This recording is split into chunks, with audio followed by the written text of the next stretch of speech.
Hello student, कैसे आप सब। उम्मीद करते हैं आप सब ठीक होंगे। बहुत सारे स्टूडेंट का एग्ज़ाम हो चुका होगा, बहुत का एग्ज़ाम होना बाकी भी होगा। लेकिन जो सबसे ज़्यादा कमेंट्स आ रहे थे कि सर नॉर्मलाइजेशन, कौन से नॉर्मलाइजेशन जो है सीटेट में इस बार अपनाया जाएगा, कितने तरह के नॉर्मलाइजेशन होते हैं, आखिरकार किस तरह से नॉर्मलाइजेशन किया जाएगा, ये सब कमेंट्स जो हैं बहुत ज़्यादा आप लोगों को आ रहा था। तो मैंने सोचा क्यों नहीं आपको पूरे का पूरे विस्तार से बता दें कि आखिरकार नॉर्मलाइजेशन में क्या किसी को लॉस भी होने वाला है, कुछ कैंडिडेट जो पास कर रहे हैं क्या वो फेल भी हो जाएंगे, या फिर क्या होगा नॉर्मलाइजेशन करने के बाद। बहुत सारे लोग जो हैं इसको लेकर के आपको तरह तरह की बात यूट्यूब पर कहे होंगे। लेकिन आज के इस वीडियो में आज हम आपको बताएंगे कि आखिरकार नॉर्मलाइजेशन होता कैसे, कैसे यदि आपके शिफ्ट में कठिन प्रश्न आए, कोई ऐसा शिफ्ट है जो आसान है, कोई ऐसा शिफ्ट है जिसमें मध्यम क्वेश्चन पूछा गया था,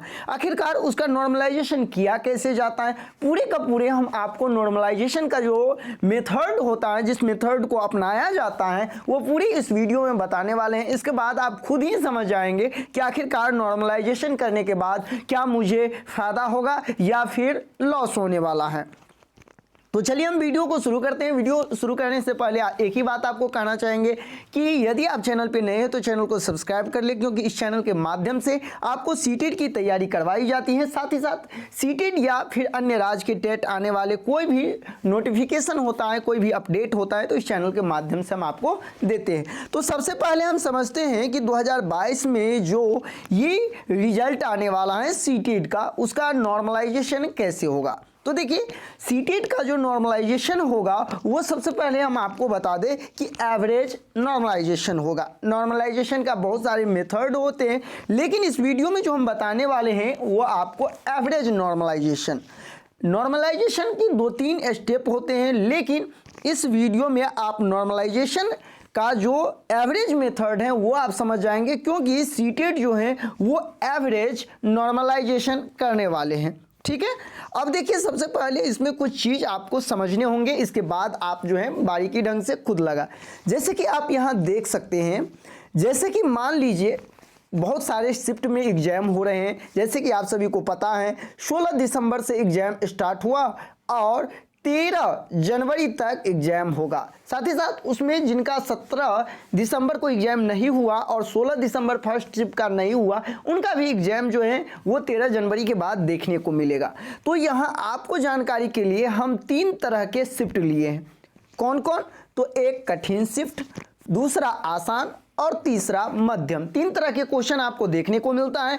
कोई बोलते हैं कि आज का जो क्वेश्चन है वो बहुत ही कठिन था, कोई स्टूडेंट ये बोलते हैं कि इस डेट के एग्जाम बहुत आसान थे, और कोई ऐसे होते हैं जो बोलते हैं नहीं आज का जो क्वेश्चन था वो मीडियम था। ठीक है, अब इसमें क्या करेंगे, नॉर्मलाइजेशन की प्रक्रिया में जितने सारे स्टूडेंट एग्जाम दिए होंगे सभी के नंबर, मान लीजिए यदि कठिन प्रश्न पूछा गया है तो उसमें क्या होगा कि जैसे देखिए पहला स्टूडेंट था जो पढ़ने में कमज़ोर था और ऑलरेडी क्वेश्चन का लेवल टफ था, तो उन्होंने 70 नंबर ही लाया।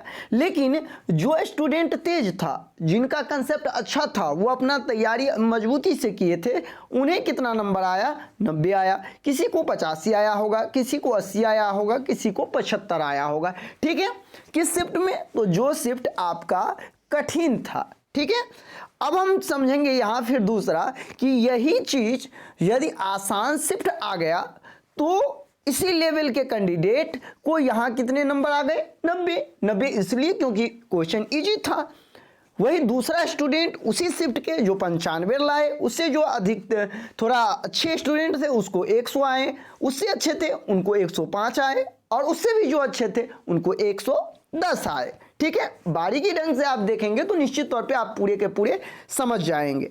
इसके बाद जो है जो मध्यम था क्वेश्चन के लेवल, उसमें भी कुछ इस तरह से सभी स्टूडेंट इस तरह से नंबर लाए। इसको आप समझने के लिए ऐसे समझ सकते हैं कि ये फर्स्ट स्टूडेंट था, ये सेकेंड स्टूडेंट था, ठीक है, ये थर्ड स्टूडेंट था, ये फोर्थ स्टूडेंट था, और ये फिफ्थ स्टूडेंट। बहुत सारे, इसमें हजारों स्टूडेंट हो सकते हैं पूरे इंडिया में। ठीक है, उस नंबर को कुछ इस तरह से हम मान लिए। ठीक है, अब क्या होगा, सबसे पहले नॉर्मलाइजेशन जो अपनाया जाएगा वो इस प्रकार से, चलिए देखते हैं हम आगे और भी चीज। जैसे कि जिसमें आसान शिफ्ट हुआ था, उस शिफ्ट के जितने सारे स्टूडेंट ने एग्जाम दिया है, सपोज दैट कीजिए कि 1,00,000 स्टूडेंट ने क्या किए, एग्जाम दिए। अब 1,00,000 जितने सारे स्टूडेंट ने एग्जाम दिया, उनके नंबरों को, मान लीजिए किसी का 110 नंबर आया, किसी को 120 नंबर आया, किसी को 90 नंबर आया, सभी के नंबर को क्या किए जाएंगे, और एवरेज निकाला जाएगा। क्या निकाला जाएगा, एवरेज, यानी औसत निकाला जाएगा। ठीक है, उदाहरण तौर पे आप यहाँ ऐसे समझे कि 70, 75, 80, 85 और 90 नंबर लाए हैं स्टूडेंट। ठीक है, तो इसका जो आप एवरेज निकालेंगे ना, तो एवरेज आ जाएगा आपको, कितना आ जाएगा कठिन शिफ्ट का, तो कठिन शिफ्ट का जो आ जाएगा वो 80 आ जाएगा। और आसान शिफ्ट का एवरेज कितना आ रहा है सभी स्टूडेंट को, तो 100 नंबर आ रहे हैं। वही जो मध्यम शिफ्ट हैं उनका कितना आ रहा है, तो 90 नंबर आ रहे हैं एवरेज में। अब क्या करेंगे, एक एवरेज पता चल गया कि यदि कठिन शिफ्ट था इसीलिए ना एवरेज 80 नंबर ही सभी को आ रहे हैं, आसान शिफ्ट था इसीलिए एवरेज नंबर 100 आ रहे हैं, और मध्यम शिफ्ट था इसीलिए एवरेज नंबर जो है 90 आ रहे हैं। ठीक है, अब आप सोच रहे होंगे कि ये आसान, कठिन और मध्यम कैसे समझेंगे, तो सिंपली बात है ना, जो हम पूरे शिफ्ट में जो एग्जाम हुए उन सभी कैंडिडेट के प्राप्त किए हुए नंबर का जो एवरेज निकालेंगे, तो जो आसान शिफ्ट होगा ऑलरेडी उसका नंबर बढ़ जाएगा, और समझ जाएंगे कि आखिरकार इस शिफ्ट का एग्जाम आसान था। जब ये एवरेज निकल जाएगा सभी शिफ्ट का, तब क्या करेंगे कि जैसे देखिए, मैं यहाँ कुछ इस प्रकार से नंबर ही डिजिट लिया हूँ जिससे कि आपको समझाने में आसान हो। देखिए, इन सभी का आपको क्या निकल गया, एवरेज, यानी कि आसान शिफ्ट का एवरेज 100, मध्यम शिफ्ट का एवरेज 90 और जो कठिन शिफ्ट था उसका एवरेज 80 निकल गया। अब क्या करेंगे, तो अगला जो प्रोसेस है वहाँ देखिए क्या करना है। जैसे कि आप जानते हैं कि आसान शिफ्ट का औसत और कठिन शिफ्ट का औसत दोनों को यदि आप माइनस करेंगे ना, यहाँ आप ठीक से समझेंगे कि देखिए, जैसे कि इस दोनों के बीच में इसका औसत 80, इसका औसत 100 और इसका औसत 90 है।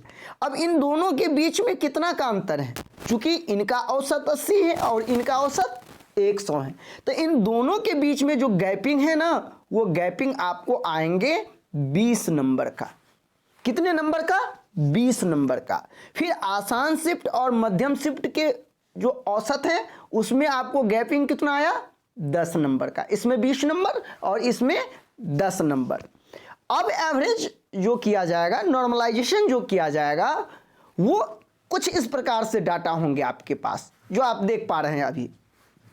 क्या करेंगे, तो जो कठिन प्रश्न था उसमें स्टूडेंट ने 70 नंबर लाया, चूंकि एवरेज देखा गया तो सभी को उससे 20 नंबर कम थे, इसीलिए कठिन शिफ्ट वाले को 70 में 20 ऐड करके उनका नंबर कितना हो जाएंगे, 90 हो जाएगा। अब आप सोच रहे होंगे कि क्या आसान शिफ्ट वाले को कम हो जाएगा, बिल्कुल नहीं। जो लोग अभी तक आप लोग को ये बता रहे थे कि नॉर्मलाइजेशन होने से आपका मार्क कम हो जाएगा, तो आपको घबराने की कोई आवश्यकता नहीं है। आपका आसान शिफ्ट था और यदि आप 110 नंबर बिल्कुल सही बनाए हैं तो मैं आपको दावे के साथ कर सकता हूं कि आपका नंबर 109 हो ही नहीं सकता है, क्योंकि सीटेट पहले ही बता चुका है कि हम एक क्वेश्चन के लिए 1 मार्क देंगे और नॉर्मलाइजेशन करेगा तो 1 से अधिक देगा, 1 से कम नंबर आपको नहीं देंगे। इस चीज को आपको समझना होगा। बहुत सारे लोग ये बोलते थे कि फेल स्टूडेंट पास हो जाएंगे और पास करने वाले स्टूडेंट फेल हो जाएगा, ऐसा नॉर्मलाइजेशन में नहीं होगा। खास तौर पे जब आपको पता होनी चाहिए कि बिहार में बिहार एसटीईटी हुआ था।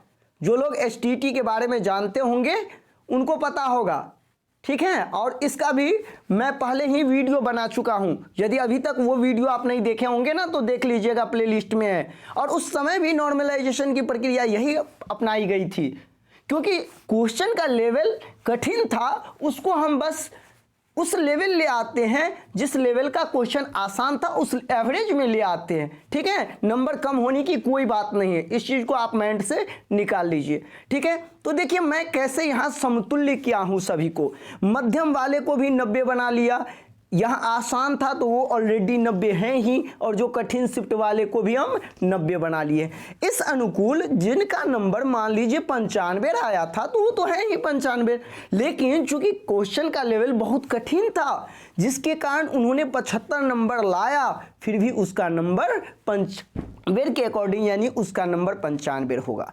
लेकिन आप यहाँ देख रहे हैं हाईएस्ट मार्क जो है 110, इससे अधिक नहीं हो रहे। बात समझने की कोशिश कीजिए। अब आप सोच रहे होंगे कि आखिरकार ये कैसे होगा, तो आपको समझना होगा ये चीज कि जो एवरेज नंबर आ रहे हैं ना उसको समतुल्य किया जा रहा है, न कि उससे कम किया जा रहा है जो आसान शिफ्ट में पूछे गए। ठीक है, मध्यम में था उनको भी आसान की तरह बना दिया, और जो कठिन था उसे भी आसान बना दिया गया। यानी कि सीधे तौर पे आप समझ सकते हैं इसमें जो नॉर्मलाइजेशन की प्रक्रिया अपनाई जाती है इसे कहा जाता है एवरेज नॉर्मलाइजेशन। नॉर्मलाइजेशन की और भी प्रक्रिया होती है, चूंकि इसमें निगेटिव मार्किंग नहीं है जिसके कारण एवरेज नॉर्मलाइजेशन इस बार सीटेट में अपनाया जाएगा, और इसी तरह से आपका नॉर्मलाइजेशन होने वाला है। यहाँ आप सोच रहे होंगे कि सर बहुत ज़्यादा नंबर आप बढ़ा रहे हैं, 70 वाले 20 कैसे हो जाएंगे। देखिए ये कोई ज़रूरी नहीं 20 नंबर होगा, मैं नंबर के लिए एक कैलकुलेशन अच्छा हो मेरा, इसलिए मैंने इतना नंबर आपको बढ़ा करके दिखाया हूं।